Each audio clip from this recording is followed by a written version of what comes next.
Sengaja, Rusia kirim rudal nuklir buat hancurkan sarang intelijen Ukraina.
Sebuah fakta terkuak di balik serangan masif militer Rusia ke ibu kota Ukraina, Kiev, Senin 25 Maret 2024. Tindakan ini sengaja dilakukan armada beruang merah di tengah perayaan Hari Ulang Tahun Dinas Keamanan Ukraina, SBU. FIFA Militer melaporkan dalam berita sebelumnya, tentara Rusia membombardir Kiev dengan menggunakan rudal termonuklir 3M22 Zircon ke sejumlah titik di ibu kota Ukraina. Tak hanya itu, dalam laporan lain yang dikutip FIFA Militer dari Reuters, militer Rusia juga menghancurkan sejumlah bangunan di wilayah barat Ukraina, tepatnya di Lviv. Menurut Gubernur Lviv, Maxim Kozytsky, kotanya diserang rudal Rusia lainnya, Kh-47M2 Kinzhal, Dagger. Menurut Gubernur Lviv, Maxim Kozytsky, kotanya diserang rudal Rusia lainnya, Kh-47M2 Kinzhal, Dagger. Dinas intelijen Ukraina itu memastikan zirkon yang digunakan untuk menyerang Kiev, setelah hulu ledak salah satu rudal tersebut jatuh di pemukiman warga sipil. Ternyata, SBU juga mencium dugaan serangan tersebut secara sistematis yang dirancang militer Rusia. Sebab, Dinas Intelijen pimpinan Mayor Jenderal Vasil Malyuk itu tengah merayakan hari ulang tahun ke-34. Hari ini, 25 Maret, Ukraina memperingati Hari Dinas Keamanan Ukraina, ujar seorang pejabat tinggi SBU yang identitasnya dirahasiakan, dikutip FIFA Militer dari Kiev Post. Dinas Keamanan Ukraina telah mengonfirmasi bahwa 2 rudal balistik diluncurkan dari Crimea yang diduduki Rusia, menuju Kiev pada hari Senin dan ditujukan ke kantor SBU, katanya.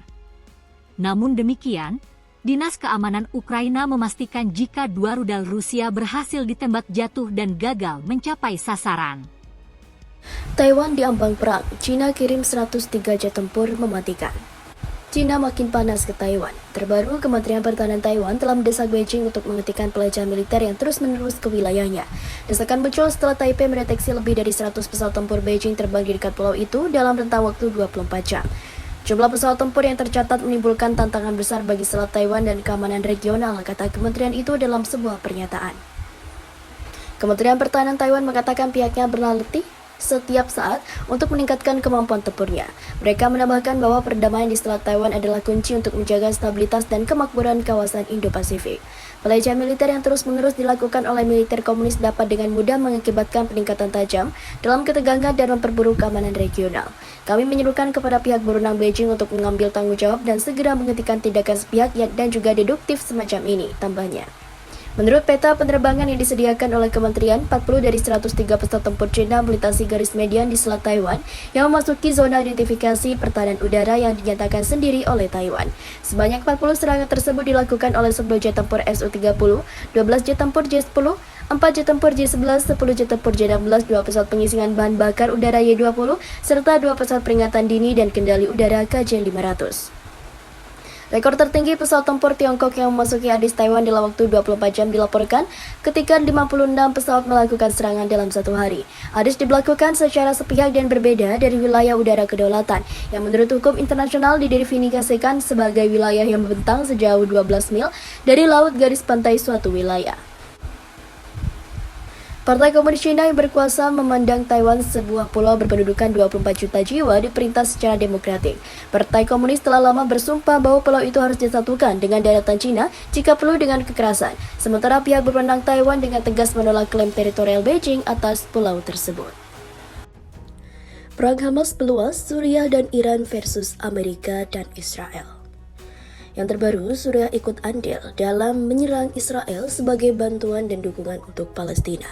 Roket-roket itu pun membombardir posisi militer hingga yang terbaru, Israel menyerang 2 bandara utama di Suriah pada Kamis. Serangan tersebut mengenai bandara di ibu kota Damaskus dan kota utara Aleppo. Ini merusak landasan pendaratan di kedua bandara tersebut.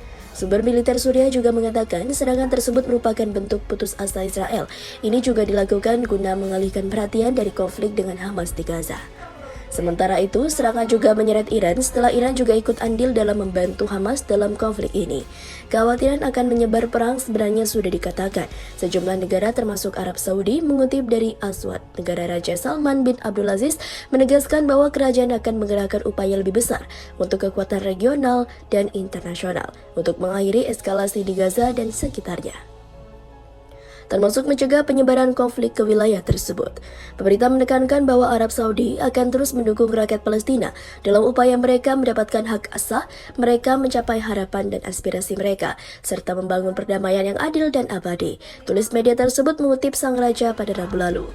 Perlu diketahui Israel menganggap Suriah dan Iran sebagai pendukung Hamas. Pemerintah PM Benjamin Netanyahu sendiri belum berkomentar lebih jauh soal serangan ini. Ketegangan meningkat antara Israel dan negara-negara yang berbatasan dengannya sejak serangan Hamas Sabtu. Israel sejak itu sudah saling baku tembak dengan kelompok militan Lebanon Hizbullah yang meningkatkan kekhawatiran atas stabilitas politik di Timur Tengah. Sementara itu, Presiden Amerika Serikat Joe Biden mengancam Iran. Ia memperingatkan Iran untuk berhati-hati setelah serangan Hamas terhadap Israel. Sumber mengatakan kepada NBC News bahwa intelijen Amerika menunjukkan para pemimpin Iran terkejut dengan serangan Hamas terhadap Israel. Namun penasihat keamanan nasional Gedung Putih Jake Sullivan mengatakan bahwa Iran terlibat dalam serangan itu karena telah mendukung Hamas selama beberapa dekade. Perlu diketahui, Hamas sendiri menegaskan serangannya sebagai balasan atas ketidakadilan yang dirasakan warga Palestina selama ini. Hal ini juga diakumulasi atas penduduk paksa Israel di wilayah itu, termasuk beberapa kekerasan yang terjadi tahun ini di Masjid Al-Aqsa.